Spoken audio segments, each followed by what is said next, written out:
State Senator from District 5 in the South.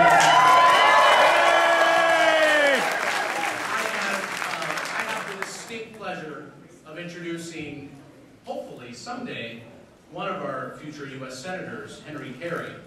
But first, I think everyone in this room tonight, whether you're my age, whether you're in your mid-30s, or whether you're on Social Security right now, appreciates the leadership that Bob Kerrey's given our state over his lifetime and the service he's given. And that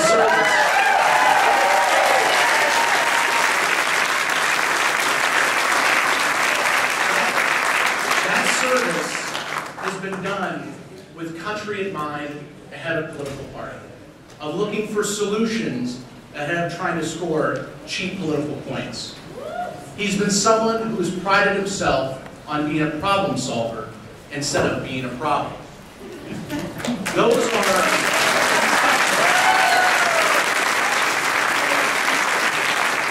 the kind of traits right now our country needs. We've all heard throughout the last probably 6 months how difficult it is to be in Washington. We heard recently at a primary debate that the Republican candidates running for the U.S. Senate couldn't name one senator, not one senator from the opposing party that they could work with. If that doesn't cause pause for every one of us in this room, as well as Nebraskans across the state, I don't know what will. Because whether you're in the city council, whether you're in the state legislature, or whether you're in the United States Senate, we need to have people like Bob Kerrey willing to cross party lines, willing to put partisan issues aside for the good of the country and for the good of our state. And I feel blessed to be able to obviously share a stage with such a statesman, such a public servant, but just as important, a Nebraskan who cares about what we care about, who's one of us. And hopefully, with all of our help, come November, we'll be in Washington again representing us.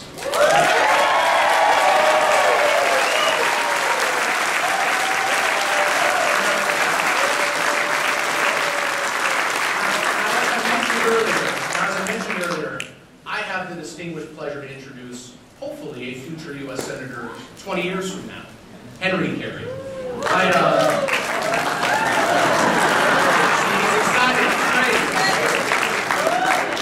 A little, I think, quick note about Henry. We were talking a little bit last night, and he was obviously he's really excited to share some insights with everyone here tonight about his father. And we were talking a little bit about himself and some of his likes, his dislikes. And of course, myself being a staunch Boston Red Sox fan, and Henry being a staunch New York Yankees fan.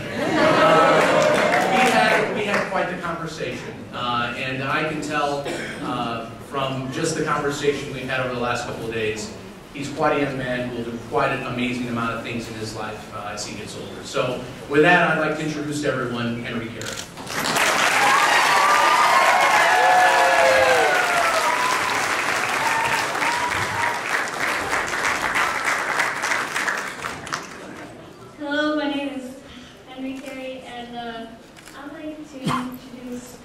The next senator from the great state of Nebraska, Bob Kerrey.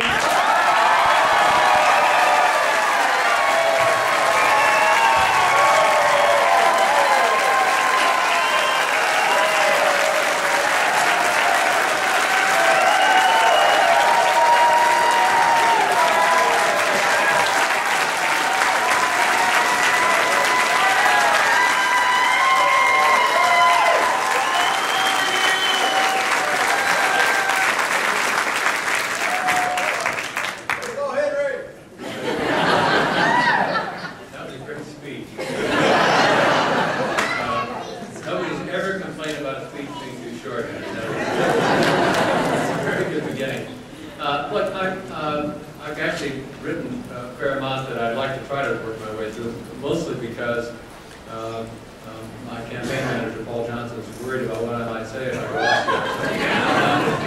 But let me begin by saying this is a part of a very, very nice homecoming that I've got up, where I started a business. This is where I volunteered for the Navy. There's so many things that have happened here. And it really is, for me, the second most important homecoming I ever got. My first was 1969 when I came home from the hospital. My family was here, my friends were there, the church group that was there for me. Most importantly, I am quite passionate about it. Most importantly, I went to a hospital we call the VA hospital in Lincoln, Omaha. And under federal law, I was covered. I went there. I still actually have a claim on all your incomes as a consequence of being disabled. And it's quite comforting. Without your health, you're not really free. Without your health, you really don't have the kind of liberty that good health can bring to you. And the men and women who were in that hospital, and there were many volunteers that came from veteran service organizations as well. But the men and women in the hospital, the doctors, the nurses, the medical technicians, the maintenance people, they all work for the government.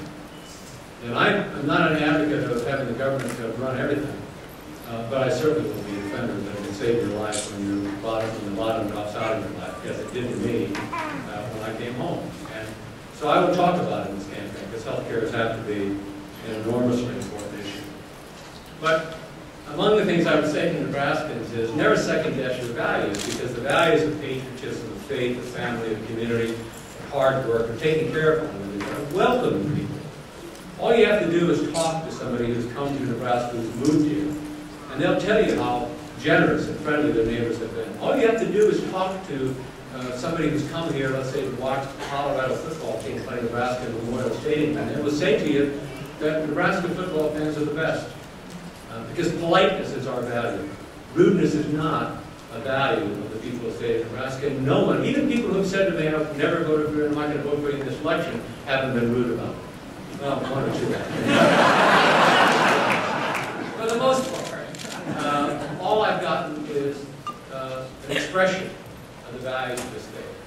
And I do get asked a fair amount by people who say, well, hasn't Nebraska changed a lot? The party registration, people's opinions, and so forth. And I know that that becomes important in a campaign. But before you get to your opinions on the matter, before you decide what your voter registration is going to be, the question really is, what kind of values do you have? And those values haven't changed. They really haven't. And we're far more welcoming than the ads that are being run against me would seem to indicate. And we do have to think of ourselves that way. Think of ourselves as welcoming people. Think of ourselves as inclusive people. Because that's our value. We want all of us to be a part of this great state. We want all of us to be a part of our community. And there are times when we don't. And it's not so bad every now and then to fall off a course. But for the most part, we are welcome. For the most part, we all are inclusive. For the most part, we try to allow people who are visiting us, who have come here to work, to feel at home.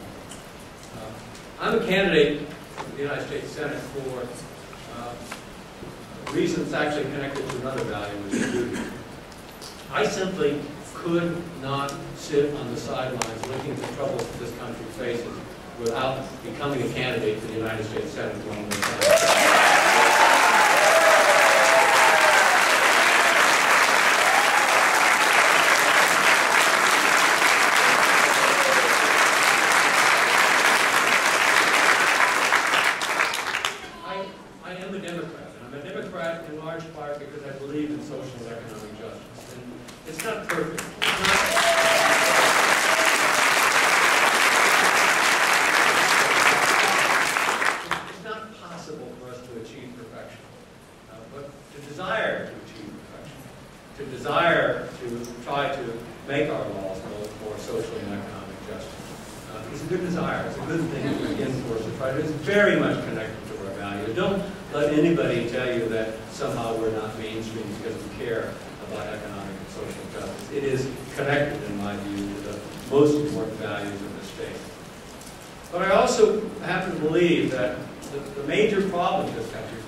Caucuses that have made it exceptionally difficult for Republicans and Democrats to get together on the most contentious issues of the day. So first and foremost, I do promise not to be beholden to any caucus. In my case, I'll caucus for the Democrats. But I will serve what's in the best interest of the state of Nebraska. I will serve what's best in the interest of the United States of America, not the Democratic caucus, but what's in the best interest of the people of this state and the people of this country.